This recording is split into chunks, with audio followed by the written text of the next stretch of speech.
There is a moment in every survivor's story where their mindset shifted from victim to survivor. I don't care if you were surviving addiction, domestic violence, EDs, trauma, SA, whatever you had to survive, there was a moment where you shifted from the victim of that thing to the survivor of that thing. For me, that shift happened when I was sitting on a curb in the pouring rain after the millionth fight with my abusive ex. It was just continuously happening, like at least once or twice a week. He started another argument with me after a 14-hour shift, accusing me of cheating when he was the one cheating. I was legitimately having a panic attack. My heart was racing. My throat was closing. I was crying so hard that I was choking on my own tears. I literally almost threw up. It was probably after midnight because I used to get home from work around that time, and I could not be in that apartment with him anymore. So I was pacing my neighborhood in the pouring rain.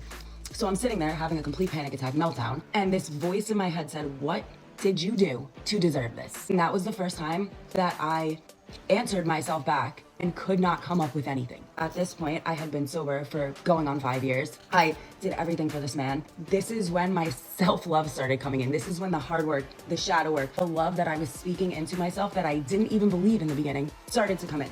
And in that moment, I realized I didn't deserve this. All of a sudden, this unexplainable wave of peace came over my body, and the next thought in my mind was, you are never going to experience true unconditional love unless you leave this relationship. This 18-year relationship that has led you to addiction that you recovered from, EDs caused by the comments he made on my body, not loving my hair, not loving my personality because I was put down for literally everything for decades. I finally took the look at myself that I needed to take and said, me and my babies deserve better. I am teaching them what love looks like, and this is not what love looks like. It still took me another month and a half after that moment of clarity to actually pack his bags and kick him out of that apartment and make the changes I needed to make and hustle to get myself back to where I am loved, surrounded by my family, my mom, my brother, all 5 of my children, which is where I am now. For years, I adopted that narrative of putting myself down because I was put down from the time I was 18. And guess what? I was put down even before that because my grandfather was another one that was constantly setting the bar higher, but we won't go there. Anyone and anything that is holding you back from the highest version of yourself has got to go.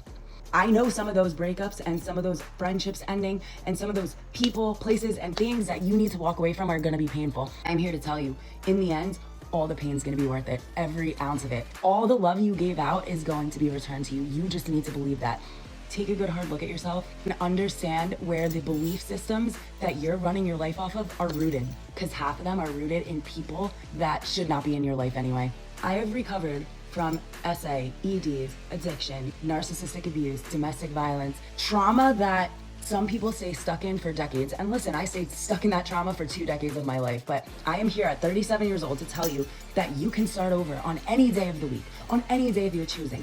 You just need to love yourself. You just need to value yourself enough to say, I'm not fucking taking this shit anymore. And that's when it all changes. If you found this helpful, please share this out to other people who could use it. Please give me a like and a follow because I will be your #1 cheerleader. I will love you until you love yourself. That's what this world needs. What this world needs is more authentic, truth-speaking people that actually love themselves. And I'm sitting here looking back on how far this past year has brought me and how much pain was involved in that process, but how much joy was at the other end of it. Make the shift. Decide that you are it. You are the main character.